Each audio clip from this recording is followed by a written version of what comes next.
दोस्तों, जो लोग भी सऊदी अरब से बैन होकर के जाते हैं या जिन लोग को ब्लैक लिस्ट कर दिया जाता है, वो लोग डुप्लिकेट पासपोर्ट बनवा करके आना चाहते हैं। तो क्या वो लोग डुप्लिकेट पासपोर्ट बनवा करके आ सकते हैं कि नहीं आ सकते हैं?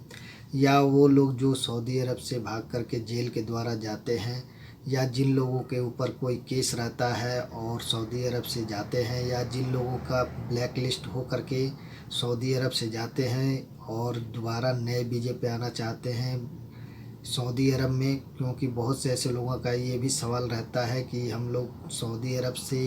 ब्लैक लिस्ट होकर के आए हैं और सऊदी अरब में दोबारा आना चाहते हैं नए वीज़ा पर। तो क्या हम डुप्लिकेट पासपोर्ट बनवा करके यानी नया पासपोर्ट बनवा करके सऊदी अरब में एंटर कर सकते हैं कि नहीं कर सकते हैं? तो दोस्तों, आज के इस वीडियो में तमाम सारी चीज़ें मैं बताने वाला हूं कि कौन कौन लोग जो है कि सऊदी अरब में दोबारा जो उन लोगों के ऊपर ब्लैक लिस्ट लगा है वो लोग कितने दिन के बाद से सऊदी अरब में आ सकते हैं, और कौन कौन लोग नहीं आ सकते हैं, कि क्या तरीका है उन लोगों को सऊदी अरब में आने के लिए, किन लोगों को सऊदी अरब में एंट्री हो सकती है और किन लोगों को सऊदी अरब में एंट्री नहीं हो सकती है। तो दोस्तों, वीडियो को शुरू से एंड तक देखिएगा, तभी जाके आप लोग को समझ में आएगा। और मेरे चैनल पर पहली बार विजिट किए हैं तो चैनल को सब्सक्राइब कर लीजिएगा और बेल आइकन घंटी को ऑल पर क्लिक कर दीजिएगा, ताकि आने वाली हर एक वीडियो सबसे पहले आप लोग को मिले।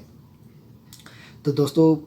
सबसे पहले बताना चाहूँगा आप लोग से कि जो भी भाई लोग यहाँ से सऊदी अरब से ब्लैक लिस्ट होकर के जाते हैं, या जिन लोगों के ऊपर कोई केस रहता है, या जो लोग भाग कर के जेल से जाते हैं अपने मुल्क वापस जाते हैं और सऊदी अरब में एंटर करना चाहते हैं, या बहुत से भाई लोग का ये भी सवाल रहता है कि हम सऊदी अरब से ब्लैक लिस्ट हैं और किसी अन्य गल्फ़ कंट्री में जाना चाहते हैं, तो क्या हम जा सकते हैं कि नहीं जा सकते हैं? तो ऐसे में बहुत से लोग क्या करते हैं, अपना पासपोर्ट का नाम चेंज करवा लेते हैं, डेट ऑफ बर्थ चेंज करवा लेते हैं। कई लोग होते हैं कि जो अपना एड्रेस चेंज करवा लेते हैं तो सऊदी अरब में एंटर करने के लिए। अगर जो आप लोग दूसरे मुल्क में जाना चाहते हैं तो क्या आप लोग जा सकते हो कि नहीं? तो देखिए, अगर जो दूसरे मुल्क में आप लोग जाना चाहते हैं और आप लोग का पुराना पासपोर्ट है तो भी आप लोग जा सकते हैं, कोई मसला नहीं है, कोई दिक्कत नहीं है। यदि दुबई, ओमान, कतर, बहरीन कहीं भी जाना चाहें तो जा सकते हैं, उसमें आप लोग का कोई मसला नहीं होगा। अगर जो पुराना पासपोर्ट है या नया पासपोर्ट बनवाए हैं, अगर जो पहले के कभी नहीं गए हैं, पहली मर्तबा जा रहे हैं आप लोग गल्फ़ में, दुबई, ओमान, कतर यानी सऊदी छोड़ कर के पहली बार किसी भी कंट्री में जा रहे हैं, तो कोई दिक्कत परेशानी नहीं होगी, आप लोग को जा सकते हैं। वहीं अगर जो आप लोग सऊदी अरब में दोबारा किसी नए वीज़े पर आते हैं, ब्लैक लिस्ट होकर के गए हैं और सऊदी अरब में नए वीज़ा पर आते हैं, और आप लोग के ऊपर कोई केस रहता है, यानी आप लोग के ऊपर कोई केस मतलब आपने कोई मोबाइल लिया है लोन पे, या कोई आप लोग ड्राइवर थे सऊदी अरब में, कार लेकर के रेंट पे चला रहे थे और किसी हादसे की वजह से आप लोगों ने अफरा तफरी में अपने मुल्क चले गए, या किसी वजह से आप लोग के ऊपर वायलेशन है, फ़ाइन है, और वो फ़ाइन भर के नहीं गए हैं और आप लोग अपने मुल्क चले गए हैं, ऐसे में आप लोग नए वीज़ा पर आना चाहते हैं तो आप लोग को दिक्कत परेशानी हो सकती है। और अगर जो आप लोग डुप्लिकेट पासपोर्ट बनवा करके आते हैं तो भी आप लोग के साथ दिक्कत हो जाएगी, क्योंकि ऐसे में बहुत सारे केस आते रहते हैं कि जो इनको एयरपोर्ट से ही लौटा दिया जाता है।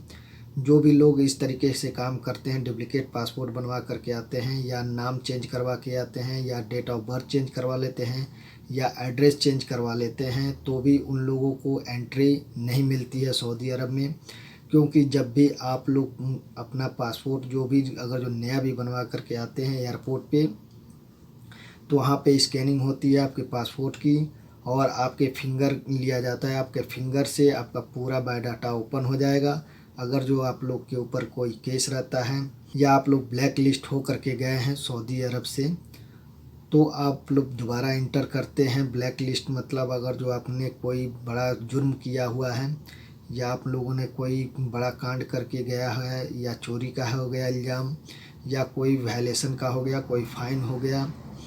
इसमें झगड़ा भी करके गए हैं, तो भी आप लोग के ऊपर बैन लग जाता है। तहरील के द्वारा जो भी लोग जाते हैं उन लोग का बैन लग जाता है। तो वो लोग अगर जो कोई भी पासपोर्ट आप लोग चेंज करके आते हैं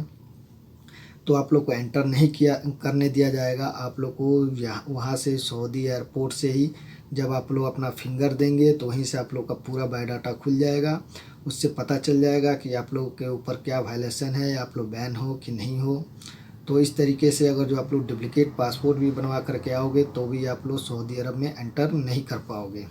और दूसरी सवाल ये होता है दोस्तों, जो भाई लोग सवाल आप लोग करते हो कि क्या हम सऊदी अरब में आना चाहते हैं तो किस तरीके से आ सकते हैं। सऊदी अरब से हम लोग गए थे जिनके ऊपर हुरूप लगा था, या हम लोग छुट्टी गए हैं और दोबारा सऊदी अरब में नहीं आए हैं, तो उन लोगों के लिए जो भी भाई लोग छुट्टी जाते हैं अपने कफ़ील या कंपनी से स्पॉन्सर से छुट्टी ले करके जाते हैं, किसी वजह से रुक जाते हैं और उनकी छुट्टी एक्सपायर हो जाती है, तो वो लोग जो है कि सऊदी अरब में आना चाहते हैं तो आ सकते हैं, कोई दिक्कत नहीं है। अगर जो आप पहले वाले कफ़ील के पास आना चाहते हैं तो आ सकते हैं, या नए वीज़ा पर आना चाहते हैं तो आ सकते हैं, लेकिन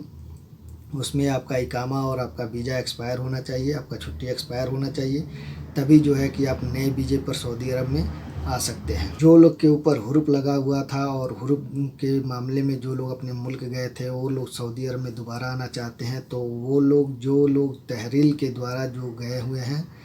जो तहरील से डिपोर्ट होकर के गए हैं अपने मुल्क में, वो लोग जिनके ऊपर हुरूप लगा था वो लोग के लिए 5 साल के लिए या किसी केस में लाइफ टाइम के लिए भी बैन हो सकता है। तो आप लोग आने से पहले अपना जो है कि एग्जिट पेपर या मतार पेपर निकलवा के ज़रूर चेक कर लें कि आप लोग आना चाहते हैं तो आप लोग के ऊपर कब तक का बैन है, या आप लोग का बैन हटा कि नहीं हटा है। या वो लोग आना चाहते हैं तो आ सकते हैं जो लोग भी अपने स्पॉन्सर के पास काम करते हैं, कफ़ील या कंपनी के पास, और उनका स्पॉन्सर जो है कि फ़ाइनल एग्जिट नहीं लगाता है और एम्बेसी से जा कर के वो लोग रिक्वेस्ट करते हैं कि हमारा कफ़ील स्पॉन्सर जो है कि हमारा फ़ाइनल एग्जिट नहीं लगा रहा है और अपना मुल्क जाना चाहते हैं, तो आपका एम्बेसी जो है कि आपके